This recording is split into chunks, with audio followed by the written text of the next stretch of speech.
Assalamualaikum everyone. I hope you all are fine and fresh by the grace of Almighty Allah. तो आज की इस video में हम HCF and LCM find out करेंगे 108 and 288 का बाय डिवीजन मेथड। इस मेथड में आपको पता है कि जितनी भी वैल्यूज़ होती हैं जब हम HCF फाइंड आउट कर रहे होते हैं उन्हें हमें एक साथ और एक ही टेबल से डिवाइड करना होता है। तो यहाँ हम एक ही मेथड को फॉलो करते हुए इसका HCF और LCM दोनों ईजिली फाइंड आउट करना जल्दी से सीखते हैं। तो यहाँ हमारे पास अभी जो वैल्यूज़ हैं उनमें है 108 एंड 288। पहले हम इसका HCF फाइंड आउट कर रहे हैं। HCF के लिए ज़रूरी होता है कि यहाँ हमारे पास जितनी भी वैल्यूज़ हों, डिवीजन मेथड की बात कर रही हूँ मैं यहाँ पे, जितनी भी वैल्यूज़ हों उन्हें एक साथ और एक ही टेबल से डिवाइड करें। तो यहाँ हमारे पास जो वैल्यूज़ हैं दोनों के लास्ट में इवन नंबर है, यानी कि दोनों वैल्यूज़ 2 से डिवाइड हो सकती हैं, तो इन्हें हम 2 से डिवाइड करेंगे। 2 के टेबल में 10 बिल्कुल आता है 5 पे, और 2 के टेबल में 8 भी बिल्कुल आता है 4 पे।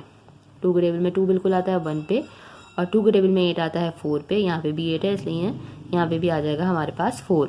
अभी भी दोनों के लास्ट में इवन नंबर है, यानी दोनों वैल्यूज अभी भी 2 से डिवाइड हो सकती हैं, तो उसे हम 2 से ही डिवाइड करेंगे। लेकिन 2 के टेबल में 5 नहीं आता, उससे छोटा नंबर 4 आता है और वो आता है 2 पे। 1 हमारे पास रिमाइंडर है, वो चला गया इस 4 के पास और बन गया 14। 2 के टेबल में 14 बिल्कुल आता है 7 पे। यहाँ हमारे पास है 144। पहले स्टार्टिंग के 2 डिजिट्स लेंगे। 2 के टेबल में 14 बिल्कुल आता है 7 पे, और 2 के टेबल में 4 भी बिल्कुल आता है 2 पे। अब जो हमारे पास यहाँ वैल्यूज आ चुकी हैं वो है 27 एंड 72। ये वैल्यू अभी भी 2 से डिवाइड हो सकती है, लेकिन यहाँ हमारे पास है 27, लास्ट में ऑड नंबर है, इसलिए ये वैल्यू 2 से तो डिवाइड नहीं हो सकती। हम HCF फाइंड आउट करें, इसलिए ज़रूरी है कि ये दोनों वैल्यूज़ सेम टेबल से ही डिवाइड करें। अब हम क्या करेंगे, 2 के बाद जो नेक्स्ट प्राइम नंबर है उसमें देखेंगे कि क्या ये दोनों वैल्यूज उससे डिवाइड हो सकती हैं। 2 के बाद जो नेक्स्ट प्राइम नंबर है वो है 3, और 3 का डिविजिबिलिटी रूल ये है कि जिस वैल्यू में जितने भी डिजिट्स हों उनको प्लस करने के बाद अगर ऐसा नंबर आए जो कि 3 का मल्टीपल है तो ही वो वैल्यू 3 से डिवाइड हो सकती है। तो अगर हम इन दोनों को प्लस करेंगे, 2 + 7 9, 9 3 का मल्टीपल है, यानी कि वैल्यू 3 से डिवाइड हो सकती है। और यहाँ पे भी 7 + 2, ये भी 9 बनेगा, 9 3 का मल्टीपल है, यानी दोनों वैल्यूज 3 से डिवाइड होंगी। अब तो हमने 3 से डिवाइड करेंगे। 3 के टेबल में 27 आता है 9 पे। 3 के टेबल में 7 नहीं आता, तो छोटा नंबर आता है 6 और वो आता है 2 पे। 1 हमारे पास रिमाइंडर है, वो चला 12। 3 के टेबल में 12 बिल्कुल आता है 4 पे। यहाँ आ चुका है हमारे पास 9 एंड 24। अभी भी दोनों वैल्यूज हमें नज़र आ रहा है कि ईजिली 3 से डिवाइड हो सकती हैं, तो 3 से ही डिवाइड करेंगे। 3 के टेबल में 9 आता है 3 पे, और 3 के टेबल में 24 आता है 8 पे। यहाँ आ चुके हैं हमारे पास 3 एंड 8। दोबारा चेक करेंगे कि क्या ये दोनों वैल्यूज़ अभी भी किसी सेम टेबल से डिवाइड हो सकती हैं या नहीं।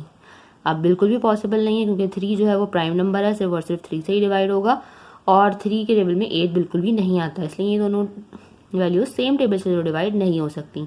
जब तक ये सेम टेबल से डिवाइड हो रही थी हमने इन्हें डिवाइड किया, मीन्स जब हम इन सबको अब कर देंगे मल्टीप्लाई तो हमें पता चल जाएगा कि हमारा HCF क्या है। ठीक है, HCF हमारे पास आ चुका है, समझे। इसके लिए हम क्या करेंगे, इनको मल्टीप्लाई करेंगे। 2 × 2 × 3 × 3, 2 × 2 is 4, 4 × 3 is 12, and 12 × 3 is 36। Means हमारा जो HCF है वो हमारे पास आ चुका है, और वो है 36। अब LCM के लिए हमें क्या करना है, LCM के लिए हमें इन दोनों वैल्यूज़ को एंड तक डिवाइड करना है, जब तक कि हमारे पास 1 ना आ जाए। यहाँ हमारे पास देखिए 3 और 8 तक तो ये वैल्यूज सॉल्व हो चुकी हैं। हम इसी को आगे कंटिन्यू करते हैं। आप देखिए ये 3 है, ये 3 से ही डिवाइड होगा। 3 के टेबल में 3 आता है 1 पे, इस 8 को हमने ऐसे ही कॉपी कर लेना है। ठीक है, ये 8 आपको पता है 2 से डिवाइड हो सकता है, तो हमने इसे 2 से डिवाइड करेंगे। इस 1 को हमने ऐसे ही कॉपी कर लिया। 2 के टेबल में 8 आता है 4 पे, अभी भी 2 से डिवाइड होगा। 2 के टेबल में 4 आता है 2 पे, और अब ये लास्ट बार हम इसे डिवाइड कर रहे हैं। 2 के टेबल में 2 आता है 1 पे। दोनों हमारे पास देखिए 1 आ चुके हैं, दोनों वैल्यूज कंप्लीटली डिवाइड हो चुकी हैं। अब इसका LCM फाइंड आउट करने के लिए हमें इन सब को स्टार्ट से, जो हमारे HCF में भी इंक्लूड थे, उन सबको करना है मल्टीप्लाई। तो चलिए हम जल्दी से उनको मल्टीप्लाई करते हैं। 2 × 2 × 3 × 3 × 3 × 3 × 2 एंड ×2। अब इन सबको हमें करना है मल्टीप्लाई, तो फिर हमें पता चल जाएगा अपना आंसर LCM का भी।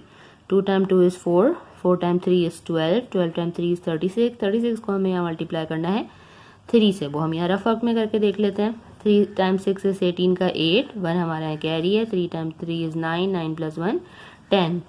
आ चुका है हमारे पास 108। इसे हमें मल्टीप्लाई करना है अब 2 से, वो इसके नीचे ही कर लेते हैं हम। 2 × 8 is 16 का 6, 1 कैरी। 2 × 0 is 0, 0 + 1 1, and 2 × 1 is 2। फिर एक और बार हमें इस वैल्यू को 2 से मल्टीप्लाई करना है। 2 टाइम्स 6 इज 12 का 2 1 carry, 2 time 1 is 2, 2 plus 1 3 and 2 time 2 is 4। Again हमें इसे लास्ट बार 2 से मल्टीप्लाई करना है। 2 time 2 is 4, 2 time 3 is 6 and 2 time 4 is 8। तो हमारे पास यहाँ एलसीएम भी जो है 108 एंड 288 का वो है आ चुका है, और वो है यहाँ पर लिख देती हूँ मैं एलसीएम 864।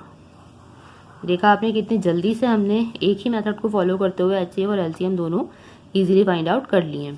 आई होप कि वीडियो आपको अच्छे से समझ आई है। अगर ये वीडियो आपको पसंद आई तो लाइक और शेयर जरूर करें, मेरे चैनल को भी सब्सक्राइब करें। इंशाल्लाह बहुत जल्द मिलती हूँ आपसे अपनी नेक्स्ट वीडियो में। अपना बहुत ख्याल रखिएगा। अल्लाह हाफिज़।